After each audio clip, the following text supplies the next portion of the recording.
आज हम लोग स्टार्ट करने वाले हैं पार्ट 2 का वेव्स। वेव्स क्लास 12th के लिए एक बड़ा ही इंपॉर्टेंट चैप्टर का काम करता है। अभी हम लोग 11th में इसको पढ़ेंगे, लेकिन क्लास 12th के अल्टरनेटिंग करंट में, क्लास 12th के वेव ऑप्टिक्स में, क्लास 12th के इलेक्ट्रोमैग्नेटिक वेव्स में, तमाम चैप्टर में वेव्स को बहुत ही अच्छे तरीके से अगर पढ़े हुए रहोगे तो वहां पर काम आएगा और वहां पर चीजों को अच्छे तरीके से आप समझ पाओगे।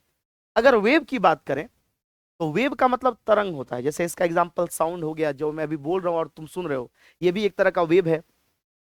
या जिस लाइट के कारण तुम मुझे देख पा रहे हो, ये भी एक तरह का वेव है। तुम लोगों ने एक्सरे का नाम सुना होगा, तुम लोगों ने गामा रेज का नाम सुना होगा, तुम लोगों ने अल्ट्रावायलेट रेज का नाम सुना होगा, तुम लोगों ने माइक्रोवेव्स का नाम सुना होगा, रेडियो वेव्स का नाम सुना होगा। ये तमाम वेव्स हैं, matter waves, progressive wave, standing waves. तो ये जो चैप्टर है तरंगों का चैप्टर है, वेव्स का चैप्टर है। अच्छा, हम लोग बचपन में एक मूवी देखे थे जिसमें गाना था, ठहरे हुए पानी में कंकर न मार सावरे, हलचल सी मच जाएगी बावरे। तो पानी में जब कंकर मारते हो और उसमें जो हलचल मचता है, ये भी एक तरह का वेव है। चाहे अगर एक रबर के दोनों एंड को फिक्स कर दो और उसमें डिस्टरबेंस प्रोड्यूस करो, उसमें भी क्या बनता है? वेव बनता है। या तुम यूं कह लो कि वेव एक बहुत कॉमन फेनोमेना है। इस दुनिया में जितनी भी चीजें एग्जिस्ट करती हैं वो दो तरीके से एग्जिस्ट कर सकती है, या तो मैटर के फॉर्म में या तो वेव के फॉर्म में। मैटर किसको बोलते हो? मैटर मतलब anything which have some mass and occupies some space, उसको हम लोग क्या बोलते हैं? मैटर। अगर कोई भी चीज है चेला जिसके पास कुछ ना कुछ क्या है? मास है, और कुछ ना कुछ ये जगह छेकता है, इसको हम लोग कहते हैं मैटर। क्या कहते हैं? मैटर। इसके ऑपोजिट नेचर का एक चीज है जो वेव है, जिसके पास मास नहीं है, जिसके पास मास नहीं है, जो जगह नहीं छेकता है, लेकिन उसके पास भी एनर्जी है। जैसे किसी भी मैटर की बात करो तो मैटर के करस्पॉन्डिंग भी एनर्जी होता है। तो याद रखना कि इस दुनिया में जितनी भी चीजें हैं वो दो फॉर्म में पाई जा सकती हैं। तो सबसे पहले वेव चैप्टर के इंट्रोडक्शन को अगर मैं लिखूं तो इसमें मैं सबसे पहला पॉइंट यही लिखता हूं कि इस दुनिया में, अगर मैं इंट्रोडक्शन की बात करूं तो सबसे पहली बात आपको समझनी है कि इस दुनिया में जितनी भी चीजें पाई जा सकती हैं वो दो फॉर्म में पाई जा सकती हैं, या तो मैटर के फॉर्म में या तो एनर्जी या वेव के फॉर्म में।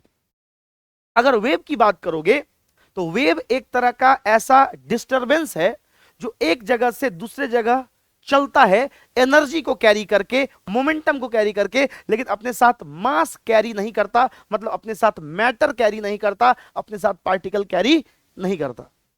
वेव्स को समझने के लिए हमें सिंपल हार्मोनिक मोशन का कुछ कुछ कॉन्सेप्ट ऑलरेडी आना चाहिए। तो हम लोग तो एसएसएम पढ़ चुके हैं, ये सर ना बोलो। और नहीं पढ़े हो तो अपने YouTube चैनल पर एक प्लेलिस्ट बना हुआ है सिंपल हार्मोनिक मोशन का। अगर सिंपल हार्मोनिक मोशन बढ़िया से पढ़े हुए रहोगे तो वेव समझने में कहीं कोई दिक्कत नहीं आएगी। और अगर सिंपल हार्मोनिक मोशन नहीं पढ़े हो तो उसको पढ़ लोगे। तो अगर हम लोग सबसे पहली चीज इस चैप्टर में लिखें तो सबसे पहली चीज जो मेरे साथ लिखोगे वो है any entity of the universe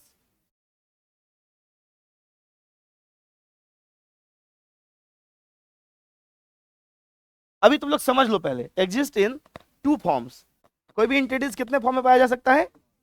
two forms में। हालांकि कुछ कुछ चीजें दोगली होती हैं, दोनों फॉर्म में पाई जा सकती है। लाइट, लाइट मैटर के फॉर्म में भी पाया जा सकता है और वेव के फॉर्म में। लेकिन फंडामेंटली चीजें दो रूप में पाई जा सकती हैं, मैटर और वेव। ठीक है बेटा, अगर मैटर की बात करोगे, पदार्थ की, तो क्लास 9th में पढ़े थे कि मैटर उस चीज को कहते हैं जो जिसका कुछ ना कुछ द्रव्यमान हो, मतलब कुछ ना कुछ मास हो, और जो कुछ ना कुछ जगह छेकता हो, स्थान छेकता हो, जिसका कुछ ना कुछ वॉल्यूम हो। तो ध्यान रखना एक चीज कि मैटर को जब भी हम लोग कैरेक्टराइज करते हैं बेटा, मैटर को जब भी समझना होता है तो इसको कैरेक्टराइज करते हैं इसके मास और मोमेंटम से। मास और वॉल्यूम से नहीं, मास और मोमेंटम से मैटर को कैरेक्टराइज करते हैं बेटा। अगर मैटर को समझना है, इसके बारे में फिजिक्स पढ़ना है, तो इसको हम लोग कैरेक्टराइज करते हैं इसके मास से और मोमेंटम से। किससे? मास से और मोमेंटम से।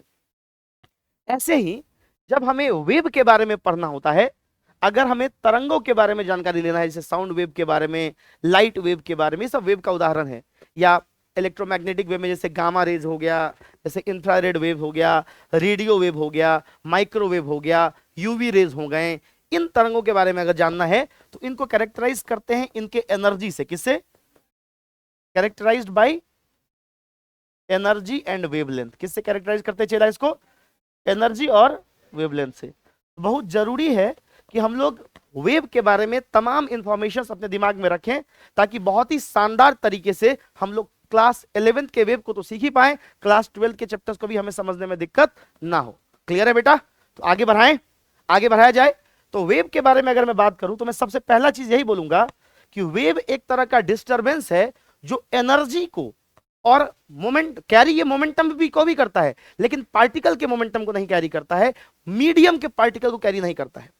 जैसे मैं यहां बोल रहा हूं और तुम वहां सुन रहे हो, तो मेरे वोकल कॉर्ड से साउंड प्रोड्यूस हुआ जो तुम्हारे कान तक पहुंच रहा है, ये एक तरह का वेव है। ये वेव एक तरह का डिस्टरबेंस है जो अपने साथ एनर्जी लेकर के एक जगह से दूसरे जगह गया है। लाइट की हम लोग बात करते हैं, किसी ल्यूमिनस बॉडी से लाइट निकलता है और हम लोग उसको अपने आंखों से सेंस कर पाते हैं, देख पाते हैं। तो लाइट चला, प्रकाश जो है वहां से जो चला तो अपने साथ एनर्जी लेकर के चला। लेकिन याद रखना कि लाइट अगर हवा में मतलब एक सोर्स से तुम्हारे आंख तक पहुंचा तो हवा के पार्टिकल को अपने साथ कैरी नहीं किया। हम बोल रहे हैं हेलो हेलो हेलो, तो मेरे वोकल कॉर्ड से जो साउंड निकल रहा है ये एयर के थ्रू तुम्हारे कान तक पहुंच रहा है। तो क्या यहां का एयर का पार्टिकल भी तुम्हारे कान तक पहुंचा? नहीं। इस मीडियम का पार्टिकल अपना अलग वाइब्रेशन कर रहा होगा, लेकिन ट्रेवल सिर्फ वेव कर रहा है और एनर्जी को लेकर के कर रहा है। ऐसे ही चेला, अगर हम एक ये पॉइंट और एक ये पॉइंट, इन दोनों पॉइंट के बीच में एक रस्सी या धागा पतला सा बांध देते हैं और इसमें ऐसे ट्रिप करते हैं, टिंग टिंग टिंग टिंग टिंग टिंग टिंग टिंग टिंग टिंग करके वेव आगे जाएगा। लेकिन वहां अगर धागे के ऊपर में एक चिन्ह मार दो तो वो चिन्ह वहीं रहेगा, वो आगे नहीं गया है। उसके होते हुए वो एक मीडियम का काम किया है, एक तरह का डिस्टर्बेंस आगे गया है। उसी डिस्टर्बेंस को हम लोग वेव कहते हैं। ये रस्सी में उत्पन्न हुआ तो स्ट्रिंग वेव, आवाज वाले को बोलते हैं साउंड वेव, लाइट वेव। इस तरीके से अलग अलग फॉर्म का वेव हो सकता है। पानी में अगर कंकर मारते हो तो वहां पर वाटर रिपल्स फॉर्म होता है, वो भी एक तरह का क्या है चेला? वेव है। तो वेव के बारे में तुम समझ गए कि वेव एक इस तरह का डिस्टरबेंस है, वेव एक इस तरह का डिस्टरबेंस है जो अपने साथ एनर्जी कैरी करता है, लेकिन एनर्जी कैरी करता है बिना मीडियम के पार्टिकल को कैरी किए हुए। मीडियम का पार्टिकल अपना अलग मोशन करेगा। मेरी बात समझ रहे हो? अगर किसी मीडियम में वेव चलेगा तो मीडियम का पार्टिकल अपना वाइब्रेट करे ऊपर नीचे या वाइब्रेट करे आगे पीछे, उसका अलग मोशन होगा। लेकिन वेव अपने साथ सिर्फ अपना एनर्जी कैरी करता है, मीडियम के पार्टिकल को कैरी नहीं करता। क्लियर है चेला? हाथ उठाओ, कितने लोगों को समझ में आ गया? समझ में आ गया? तो वेव के बारे में अगर हम लोग एकदम बेसिक से बात करें मेरे प्यारे बच्चे, तो मैं आपको कहना चाहूंगा, ठीक है, वेव इज ए डिस्टर्बेंस, बात नहीं करो बच्चे, disturbance which carries energy without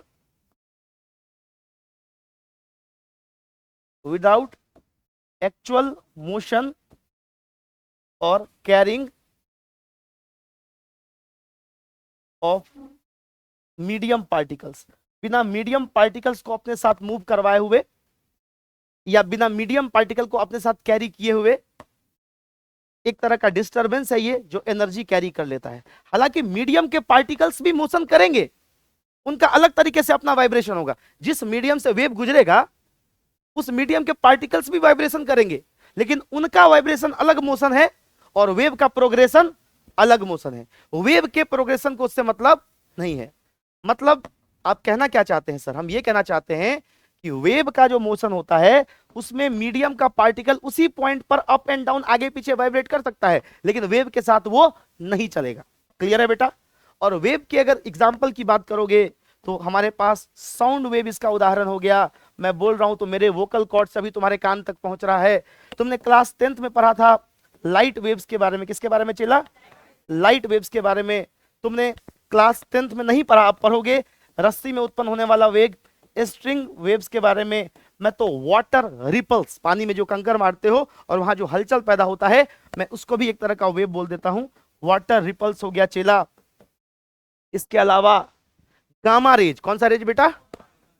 gamma rays. कौन सा rays? Gamma rays. X rays, ये सारे के सारे एक तरह के वेव्स ही तो हैं। हालांकि वेव्स अलग अलग टाइप के होते हैं, तो हम लोग समझेंगे कि gamma rays, X rays, light wave ये सब किस किस कैटेगरी में आते हैं, हम लोग उस पर भी बात करेंगे। अभी तो बस शुरू किया है चेला, अभी तो ये झांकी है, पूरा चैप्टर बाकी है। क्लियर है?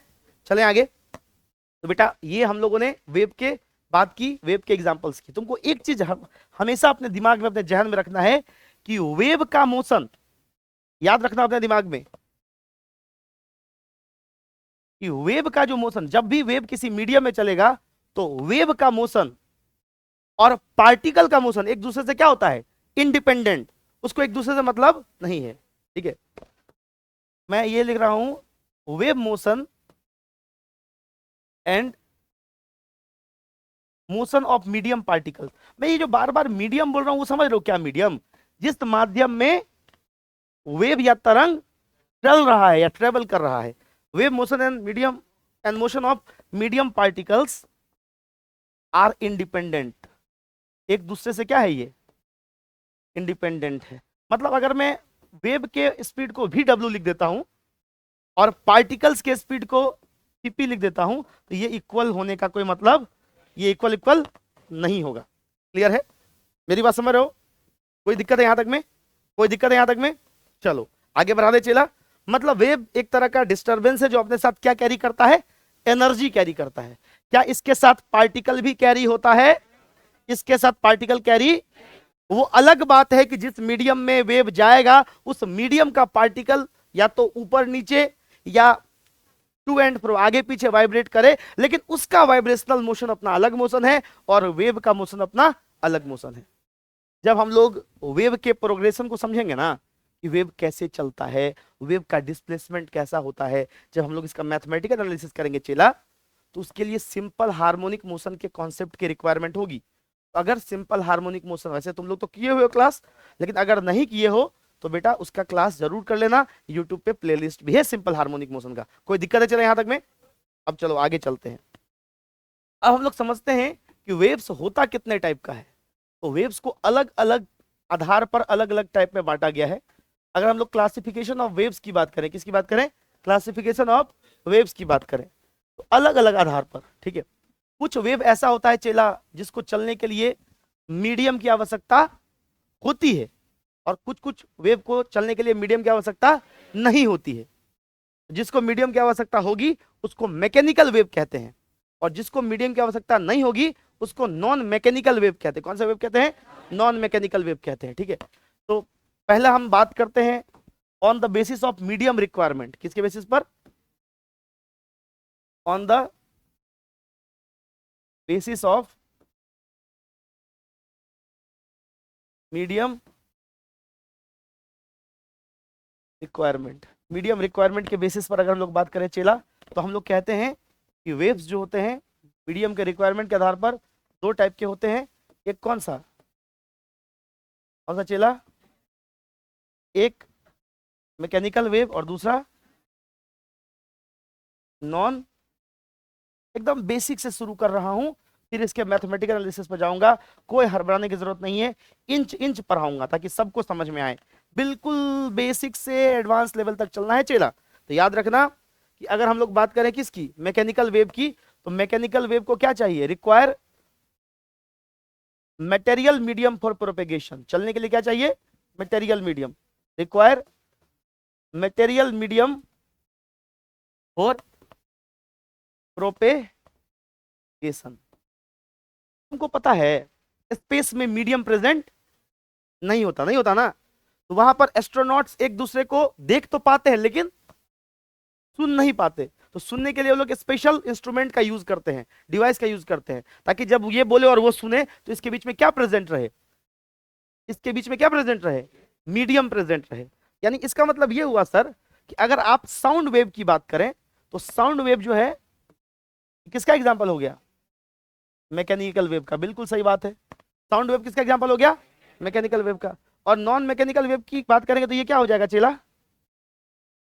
इसको क्या नहीं चाहिए?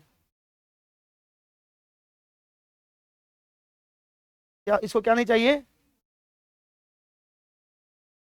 Do not require material medium for propagation. इसके एग्जाम्पल की बात करोगे तो क्या हो जाएगा चेला? Light waves. ये बिना मीडियम का भी चल लेगा। जिसको चलने के लिए माध्यम की आवश्यकता हो चेला, उसको बोलते हैं कौन सा? Mechanical wave. आज जो बिना मीडियम का भी चल लेगा चेला, उसको क्या बोलेंगे? Non mechanical wave. तो मीडियम के रिक्वायरमेंट के आधार पर हमारे पास मैकेनिकल और नॉन मैकेनिकल वेव है। कौन सा वेव है? मैकेनिकल और नॉन मैकेनिकल। यहां तक में कोई दिक्कत है किसी को? कोई मसला है चेला? कोई मसला है चेला? कोई दिक्कत है?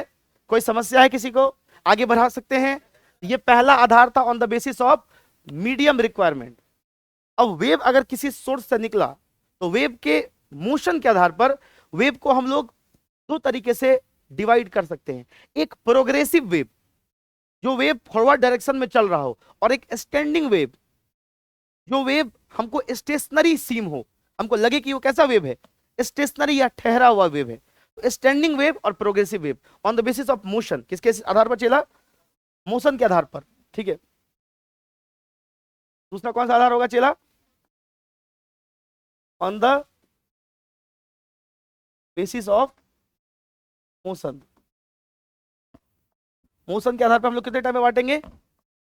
बोलो। मोशन के आधार पर हम लोग दो टाइप में बांटेंगे, प्रोग्रेसिव वेव, ठीक है, और दूसरा स्टैंडिंग वेव। कौन सा वेव? Standing wave. ध्यान रखना चेला, इसका मतलब हुआ, इसका मतलब क्या हुआ? इसका मतलब हुआ प्रोपेगेटिंग वेव। कौन सा वेव? Propagating wave. और इसका मतलब हुआ स्टेशनरी वेव। कौन सा वेव? Stationary wave. क्लियर हुआ चेला?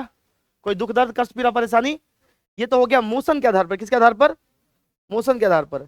चेला इसी के बाद अगर हम लोग बात करें किसके आधार पर? सबका एग्जांपल बहुत ही डिटेल में कराएंगे। साउंड लाइट से निकलना है, पहले बस टाइप एक बार पढ़ लो, उसके बाद एक एक करके हम लोग हर एक टाइप के वेव के बारे में पढ़ेंगे। तो वहां बताते जाएंगे कि ये स्टैंडिंग है, ये प्रोग्रेसिव है, या फिर ये मैकेनिकल है या नॉन मैकेनिकल है। हर टाइप के वेव के बारे में लगभग इस चैप्टर में हम लोग को पढ़ना है। इलेक्ट्रोमैग्नेटिक वेव्स के बारे में तो क्लास 12 में पढ़ना है, जो कि एक टाइप का नॉन मैकेनिकल वेव है, लेकिन बाकी वेव्स के बारे में इस चैप्टर में पढ़ना है। तो जब कोई भी एक वेव हम लोग पढ़ रहे होंगे तो बताएंगे कि ये कौन से कैटेगरी में आता है, इसलिए अभी कैटेगरी का एग्जाम्पल नहीं दिए। क्लियर है? कोई दिक्कत? ठीक है, अभी तुमको समझने में पूरा क्लैरिटी नहीं आएगा, इसीलिए कंफ्यूज नहीं करना चाहते हैं, बस अभी बता के रखना चाहते हैं कि इतना टाइप होता है। ठीक है, तीसरा जो होगा चेला वो होगा on the basis of vibration of particles. Vibration of particles, है ना? पार्टिकल्स के वाइब्रेशन के आधार पर हम लोग वेव्स को वापस से दो टाइप में बांटते हैं।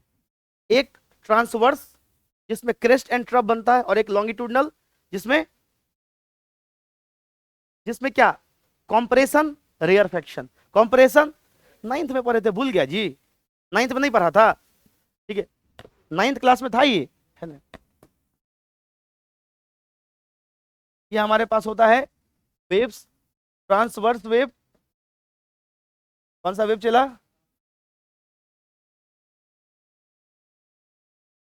और एक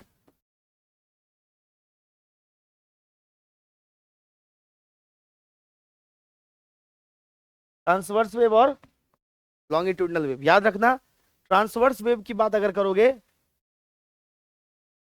particles vibrates perpendicular to wave propagation, मतलब वेव का प्रोपेगेशन इस तरीके से हो रहा है, तो पार्टिकल्स इस तरीके से अप एंड डाउन इसके परपेंडिकुलर क्या कर रहा है? वाइब्रेट। ये जो चलता है तो हम लोग बोलते हैं कि ये क्रेस्ट और ट्रफ बना के चलता है। याद है? हाँ, नहीं पढ़े हुए हो?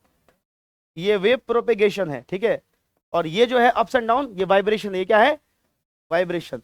ये हमारे पास क्रेस्ट है और ये ट्रफ है। याद करो, पढ़े हुए हो? हाँ, तो अगर मीडियम का पार्टिकल का वाइब्रेशन वेव अगर ऐसे चल रहा है, उसके perpendicular up and down vibration हो रहा है, तो ये हो जाएगा कौन सा वेव? Transverse wave. ठीक है, पार्टिकल्स वाइब्रेट परपेंडिकुलर टू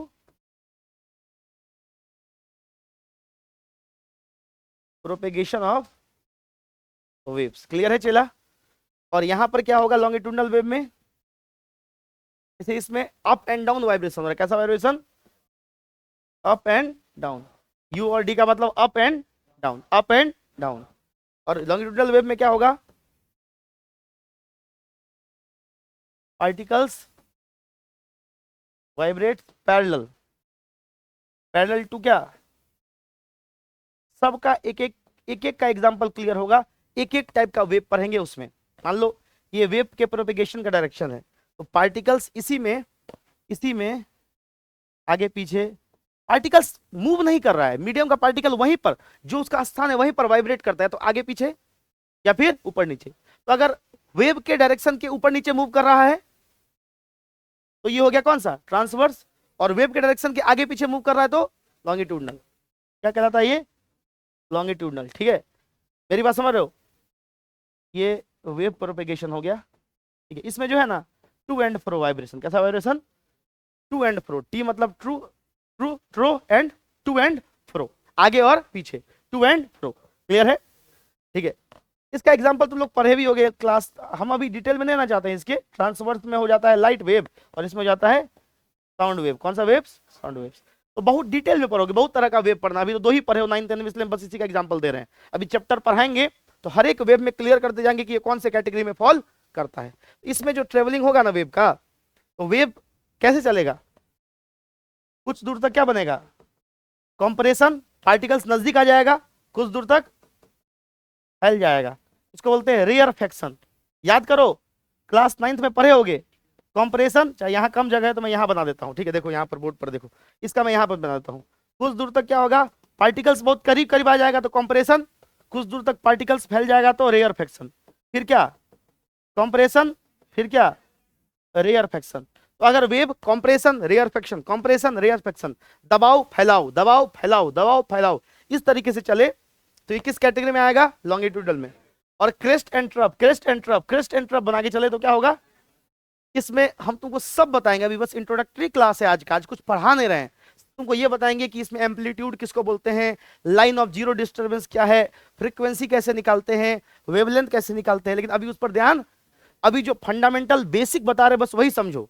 अभी अभी और डिटेल में लॉन्गिट्यूडनल का भतेरे एग्जाम्पल है, ट्रांसवर्स का भतेरे एग्जाम्पल है, उसमें अभी खोना नहीं है। हम स्टैंडिंग का प्रोग्रेसिव का तुमको एग्जाम्पल भी इसलिए नहीं लिखवाएं, जब वेव पढ़ाएंगे कोई एक टाइप का तो अपने आप बताएंगे कि ये किस कैटेगरी में आता है, समझ रहे हो। अभी बेवजह का कंफ्यूज हो गए। तुमको तीन चीज समझ में आ गया चेला, कि पहले मीडियम रिक्वायरमेंट के आधार पर मैकेनिकल और नॉन मैकेनिकल वेव, मोशन के आधार पर प्रोग्रेसिव और स्टैंडिंग वेव। ठीक है, और यहां पर हमने देखा ट्रांसवर्स और लॉन्गिट्यूडनल वेव, ट्रांसवर्स और लॉन्गिट्यूडनल वेव। याद रखना चेला, एक स्पेशल टाइप का वेव होता है मैटर वेव, डिब्रॉय, या हम लोग उसको डिब्रॉगली पढ़ते हैं, उसका ओरिजिनल नाम डिब्रॉय था।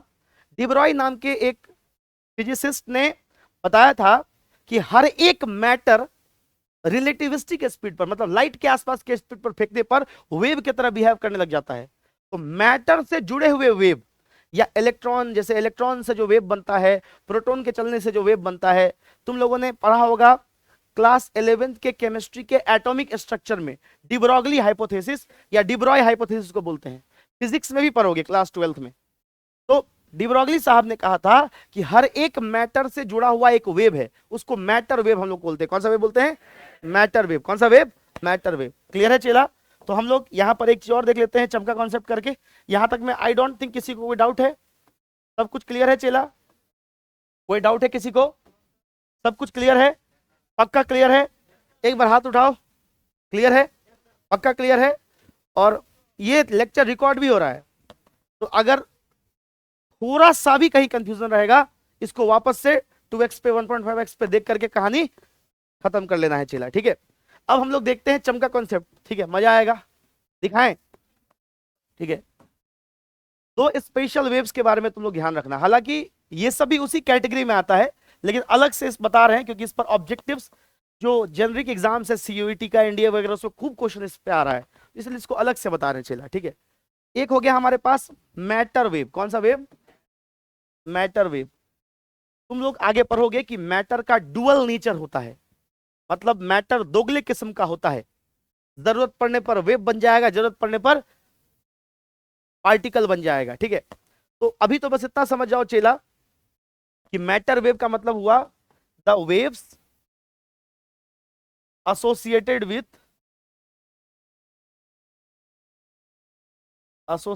with particles like बोल, electrons protons, electrons and electrons protons etcetera बोल देता हूं, कोई भी पार्टिकल हो सकता है, इज कॉल्ड मैटर वेव। क्या बोलते हैं इसको? Matter wave. इसके बारे में हाइपोथेसिस किसने दिया था? डी ब्रॉगली ने, या डिब्रॉय पढ़ते हैं उसको। इसको हम लोग याद रखना, इसको also known as de Broglie wave या de Broglie wave, also known as. हालांकि इसको ऐसे वर्ड में पढ़ोगे तो डी ब्रॉगली, लेकिन इसका एक्चुअल प्रोनाउंसिएशन डिब्रॉय है। क्या है? डिब्रॉय, डिब्रॉय वेव्स।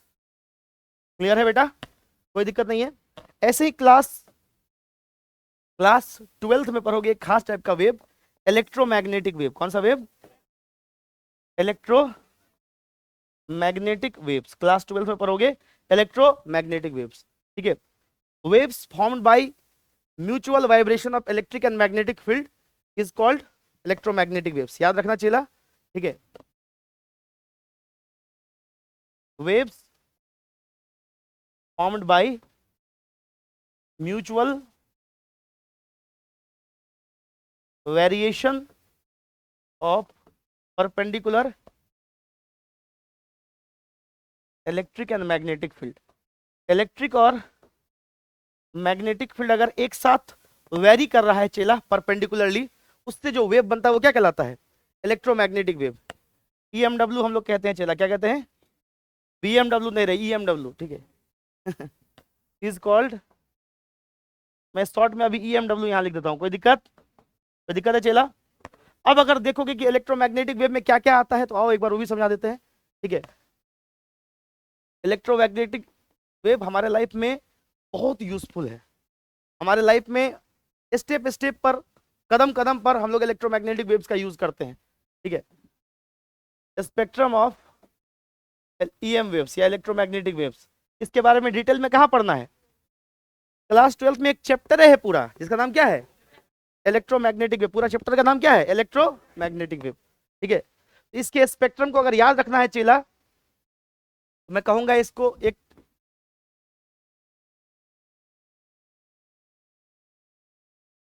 ऐसे याद रखना, गाय अवीजू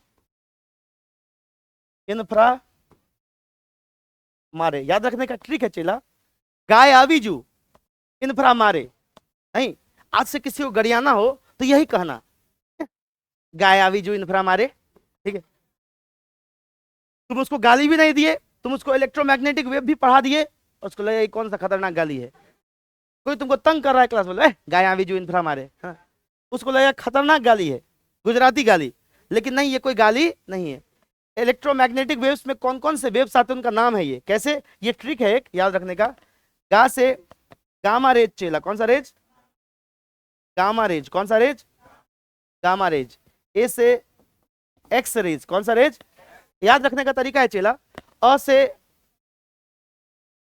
अल्ट्रा वायलेट रेज। अ से कौन सा? विजू से विजिबल लाइट। कौन सा लाइट? जिस लाइट के कारण तुम बाबू को देख पाते हो, मतलब पप्पा को देख पाते हो, है ना। बाबू का मतलब नहीं, बाबू का मतलब पप्पा होता है ना। तो जिस लाइट के कारण पप्पा को देख पाते हो, वो जो लाइट है, रोशनी, अब फिर रोशनी आ गया, मतलब जो लाइट है, उस लाइट को, उस प्रकाश को भी हम लोग, प्रकाश फिर से आ गया, लाइट, ठीक है, लाइट। वो जो विजिबल लाइट है जिसके कारण हम लोग चीजों को देख पाते हैं, है ना, वो है विजिबल लाइट। वो भी एक तरह का इलेक्ट्रोमैग्नेटिक वेव भी है। मतलब ये सब नॉन मैकेनिकल वेव, इसको मीडियम मीडियम की जरूरत नहीं है। ये हो गया इंफ्रारेड वेव। कौन सा वेव? Infrared wave. कौन सा? सीसीटीवी जो होता है या रिमोट वगैरह में इसका यूज किया जाता है, इंफ्रारेड वेव्स का। ये एक तरह का इलेक्ट्रोमैग्नेटिक वेव है। माँ से मम्मी नहीं, माइक्रोवेव। कौन सा वेव? माइक्रोवेव्स। और मोदी जी जो मन की बात करते हैं वो रेडियो वेव्स के ही थ्रू करते हैं। नहीं, टीवी का जो ट्रांसमिशन होता है, नमस्ते मैं मोदी जी बोल रहा हूं, नमस्ते मैं दिल्ली से मोदी जी फेंक रहा हूं, तो वो भी किससे करते हैं? Radio waves. किससे? रेडियो वेव से। तो ये हो गया हमारा याद रखने का तरीका कि हम लोग इलेक्ट्रोमैग्नेटिक वेव्स के स्पेक्ट्रम को कैसे याद रखेंगे। तो आज तो हम लोगों ने बस इंट्रोडक्शन किया कि वेव एक तरह का डिस्टरबेंस है जो अपने साथ एनर्जी कैरी करता है। मतलब हर वेव का कुछ ना कुछ क्या होगा चेला? एनर्जी होगा। क्या वेव जिस मीडियम में चलता है तो पार्टिकल को भी लेकर के चलता है? पार्टिकल अपना अलग वाइब्रेशन करे, मोशन करे, उससे मीडियम को, उससे वेव को, मतलब वेव अपना अलग चलेगा, पार्टिकल का अपना अलग मोशन होगा। हालांकि पार्टिकल का भी मोशन होगा, उसके मैथमेटिक्स को, उसके एम्पलीट्यूड को, उसके तमाम चीजों को हम लोग अलग से पढ़ेंगे अगले लेक्चर्स में, मैथमेटिकल एनालिसिस में। फिर हमने कहा कि वेव का एग्जांपल दो, तो sound wave, light wave, X-ray, gamma rays, ठीक है, स्ट्रिंग वेव, वाटर रिपल, ये सब वेव ही तो है, तरंग ही तो है। हाँ, उसके बाद याद रखना कि वेव्स को अलग अलग टाइप से अलग अलग ग्रुप में बांटा गया है। मीडियम के आधार पर मैकेनिकल और नॉन मैकेनिकल, मोशन के आधार पर प्रोग्रेसिव और स्टैंडिंग, उसके बाद पार्टिकल्स के वाइब्रेशन के आधार पर ट्रांसवर्स और लॉन्गिट्यूडनल। उसके बाद अगर हम लोग बात करें स्पेशल टाइप के दो वेव्स की, तो मैटर से जुड़े हुए वेव को मैटर वेव या डिब्रोगली वेव कहते हैं, और इलेक्ट्रिक और मैग्नेटिक फील्ड के लगातार वेरिएशन से इलेक्ट्रोमैग्नेटिक वेव्स बनता है। ये चैप्टर 12 में पढ़ना है ना। तो उसके बारे में हमने थोड़ा डिटेल में बता दिया कि इलेक्ट्रोमैग्नेटिक वेव्स में कौन कौन से वेव्स आते हैं। तो याद रखने का तरीका है गाय आवीजू इंफ्रा मारे। अभी जाते हुए लॉज पर सबको क्या करिए आओगे, गाय आवीजू इंफ्रा मारे, गाय आवीजू।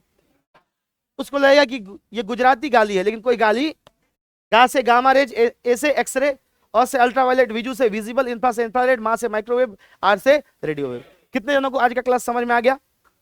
तो टॉनिक थोड़ा थोड़ा पीना चाहिए चेला। आज इंट्रोडक्टरी क्लास था, यहीं पे खत्म करते हैं, फिर कल आगे लेकर के चलेंगे इसको, ठीक है? चलो चेला।